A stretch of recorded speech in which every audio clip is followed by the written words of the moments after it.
जो कानून धर्म के आधार पर देश को बांटते हैं, जो ऊंच नीच का कारण बन जाते हैं, ऐसे कानूनों को आधुनिक समाज में कोई स्थान नहीं हो सकता है। लगता ही नहीं कि देश का प्रधानमंत्री बोल रहा है। अब समय की मांग है कि देश में एक सेकुलर सिविल कोड हो। लगता है बीजेपी का एक छोटा मोटा नेता बोल रहा है, ये अच्छी बात नहीं है। हमने कम्युनल सिविल कोड में 75 साल बिताए हैं, अब हमें सेक्युलर सिविल कोड की तरफ जाना होगा। प्रधानमंत्री हैं देश के, उनको अपने पद की मर्यादा का ध्यान रखना चाहिए।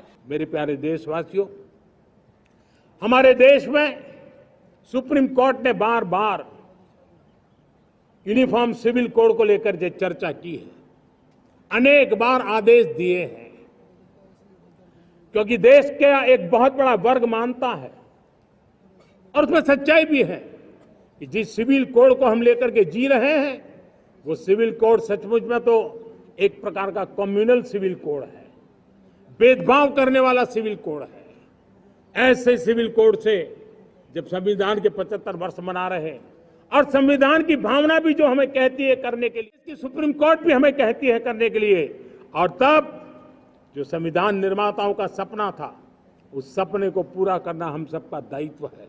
और मैं मानता हूं इस गंभीर विषय पर देश में चर्चा हो, व्यापक चर्चा हो, हर कोई अपने विचारों को लेकर के आए और उन कानूनों को,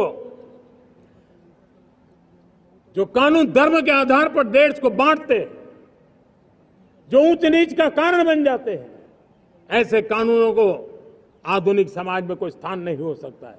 और इसलिए मैं तो कहूंगा अब समय की मांग है कि देश में एक सेकुलर सिविल कोड हो।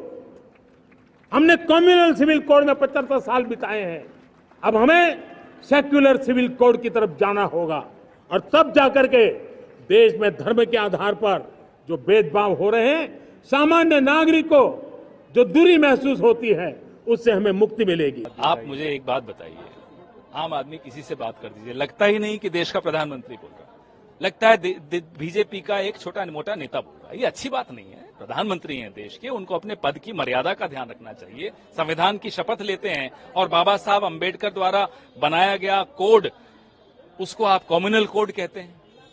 अटल जी के खिलाफ एक तरह से बोलते हैं कि पहली सरकारों में आतंकवाद के हमले होते थे। अटल जी के वक्त मैं मानता हूं कि संसद पे हमला हुआ था, मैं मानता हूं कि कंधार का विमान अपहरण हुआ था, ये सब हुआ, हम जानते हैं। लेकिन आज के दिन अटल जी का अपमान करना, कम से कम अटल जी ने आईएसआई को पठानकोट का निरीक्षण करने तो नहीं बुलाया था।